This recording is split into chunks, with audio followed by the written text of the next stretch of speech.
So you want to buy an oil field today. Most people think it's simple. Pump crude, sell it, keep the difference. That's roughly true. It's also roughly true that a bank makes money by lending money out. Correct. And completely useless for explaining what bankrupts want. What you're actually buying is a set of estimated reserves, a production curve that starts working against you the day you sign, a legal position that's rarely as strong as it looks on paper, and a retirement bill that can outlive the company that wrote it. Price the menu, expose the business model, watch it fail 3 completely different ways. Then do the actual math on what's left over. There's no single product called an oil field anymore. There's a menu, priced by tier. At the small end, non-operated packages, where someone else runs the wells and you collect a percentage of the revenue and the bills. Mac Natural Resources paid $29.8 million for one Oklahoma package in December 2024, then $98 million for another, then $38 million for properties spanning Kansas and Oklahoma. One tier up, a stake in a major field. In May 2025, Total Energies agreed to sell 12.5% of Nigeria's offshore Bonga field to Shell for $510 million. You get 1/8 of the economics, subject to the operator's decisions, the fiscal regime, and the capital calls. Then the portfolio tier. Harbour Energy's acquisition of Wintershall Day's asset portfolio was valued at $11.2 billion, adding roughly 1.1 billion barrels of oil equivalent reserves and over 300,000 barrels a day of production. Call it $10 per barrel of reserves, $35,000 per flowing daily barrel.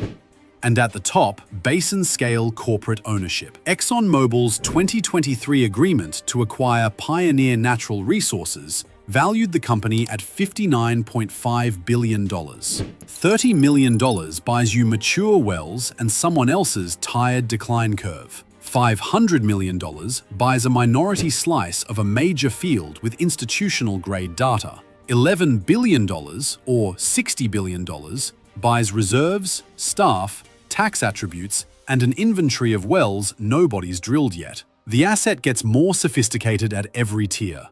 The depletion clock underneath it doesn't. Here's what the price tag never tells you.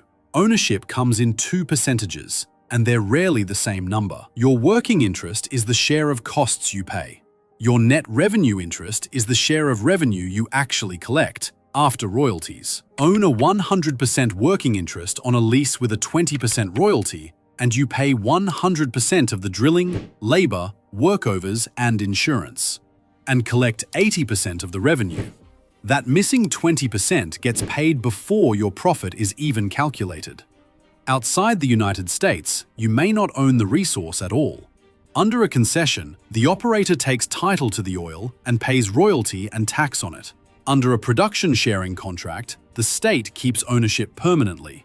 You recover your costs through an allotted cost oil, then split whatever's left as profit oil. Under a service contract, you might not own a single barrel. You're paid a flat fee for showing up with the technology. Same rock, same reservoir. 3 completely different businesses. Then there's the regulator. U.S. offshore leases carry a legal obligation to plug every well and remove every piece of equipment at end of life. The Bureau of Safety and Environmental Enforcement's 2024 rule estimated operators could need $6.9 billion in supplemental financial assurance to cover it, a figure the government proposed revising in March 2026. Proposed, not settled. Your financial model has to survive both versions. An orphaned onshore well alone can cost $50,000 to $100,000 just to plug. The oil is underground. The liability is already on the books. There are 3 doors into this business. Door 1, exploration. Lease acreage, buy seismic, drill, and find out whether the rock agrees with your spreadsheet. At a federal Gulf lease sale in March 2026, companies submitted 38 bids totaling $69.8 million across roughly 141,000 acres. That bought acreage rights. It didn't buy a single producing barrel. Door 2. Buy production that already exists, with pressure data and cost history already in hand. Door 3, the one that looks smartest on a spreadsheet, is buying distress. Low multiple, cut the overhead, fix the best wells, harvest the cash. Here's why it usually doesn't work the way it looks. Distress is often attached to the asset, not the previous owner. Maintenance was deferred. Plugging reserves were underfunded. The good acreage was already drilled. A cheap oil field is frequently a full-price oil field with part of the invoice mailed to you later. Start with gross production, multiplied by your realized price, not the headline number on the news ticker. Your crude sells at a discount for sulfur content, density, and how far it sits from a pipeline. Say the field produces 1,000 barrels a day. Your net revenue interest is 80%. Your realized price is $74. Annual oil revenue is about $21.6 million, not $27 million.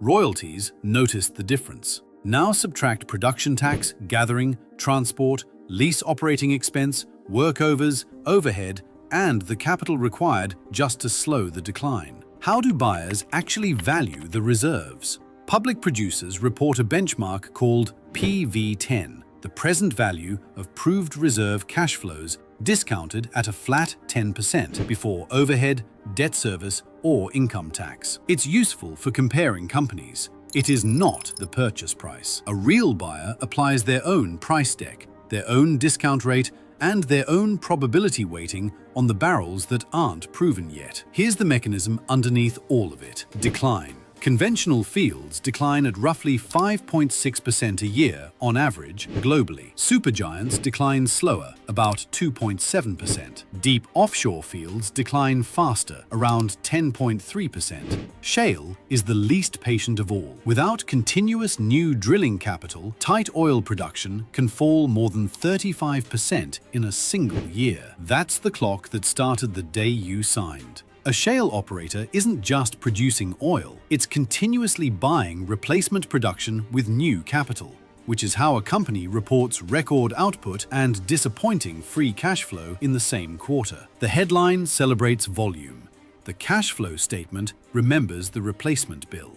So where's the money that isn't on the label? Not anywhere illegal, it sits right beside the barrel, owning the gathering pipeline instead of paying someone else's fee. Owning the water handling system, hedging future production with swaps or collars, buying out a neighboring field and eliminating duplicate staff and facilities. And sometimes the most valuable barrel is the one you haven't produced yet. Undeveloped inventory is the option to drill later when prices and costs finally cooperate. Here's the thesis. An oil field is a declining bond. Its coupon is set by whatever commodity prices happen to be doing that quarter. Its principal is repaid in barrels, and the clock on the payments started ticking the moment you closed the deal. Break-even price sounds like one number. It's actually three. There's the operating break-even, the price that keeps an existing well running. There's the new well break-even, the price that justifies drilling a fresh one.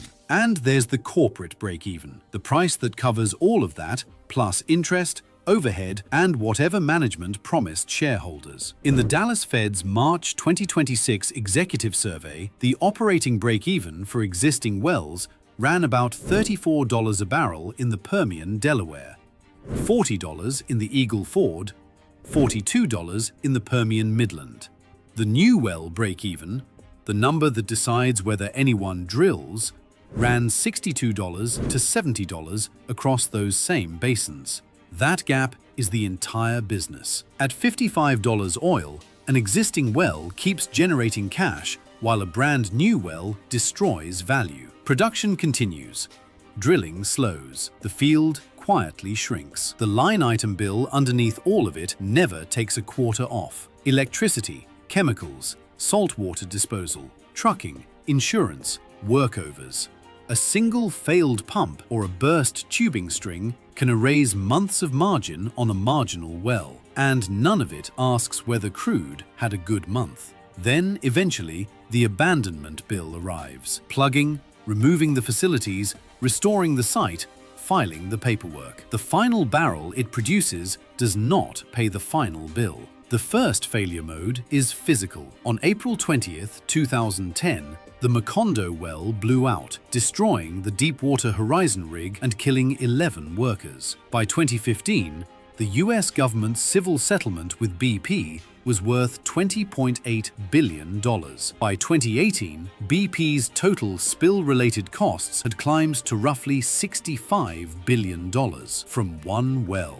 Low-probability events are not low-cost events. Your insurance covers exactly the risks written into the policy. Everything else, operational, legal, reputational, stays with you. The second failure mode is financial. Chesapeake Energy helped define the entire shale boom, then built a capital structure that needed continuous, cooperative financing to survive. In June 2020, Chesapeake filed for Chapter 11 with more than $10 billion in liabilities. The rock still held valuable, saleable hydrocarbons. The equity vanished anyway because reserve-based lenders redetermine your borrowing base on their own calendar, not yours. When prices fall, the credit line shrinks precisely when you need it most. A profitable reservoir cannot rescue an insolvent balance sheet fast enough. The third failure mode shows up after you've already sold. Chevron sold offshore interests over the years to companies including Cox and Fieldwood. Both later went bankrupt and defaulted on their decommissioning obligations.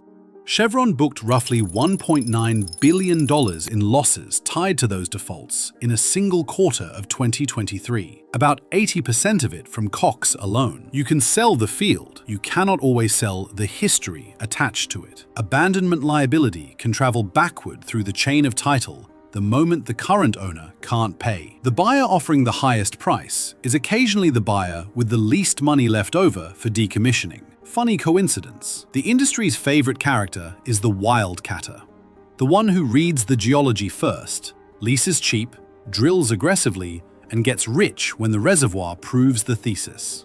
The less cinematic character is the Treasury Department, quietly negotiating borrowing bases, hedge requirements, and cash calls in the background. A petroleum engineer can be completely right about the rock, and the company can still collapse.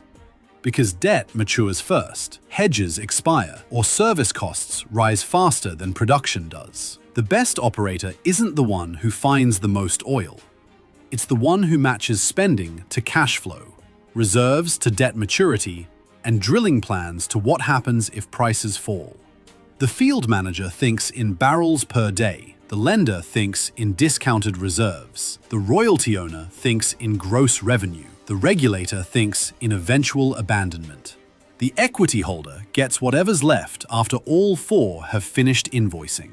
The current market is demonstrating this in real time. Brent crude averaged $85 a barrel in June 2026, according to the EIA.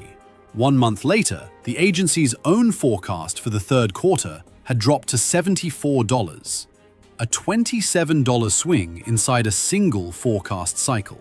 The Dallas Fed's March 2026 survey found executives expecting year-end WTI around $74 on average, with individual answers ranging anywhere from $50 to $135. A field priced at $74 oil looks conservative when crude hits $100 and reckless when it falls to $55. The rock hasn't moved an inch. The discounted value of what's still in it changes every single trading day. Time to pull it all together and answer the actual question. How much money do you make if you do this right? Scenario 1. The mature onshore package. You pay $4 million for wells producing 100 gross barrels a day, 80% net revenue interest, $74 realized price.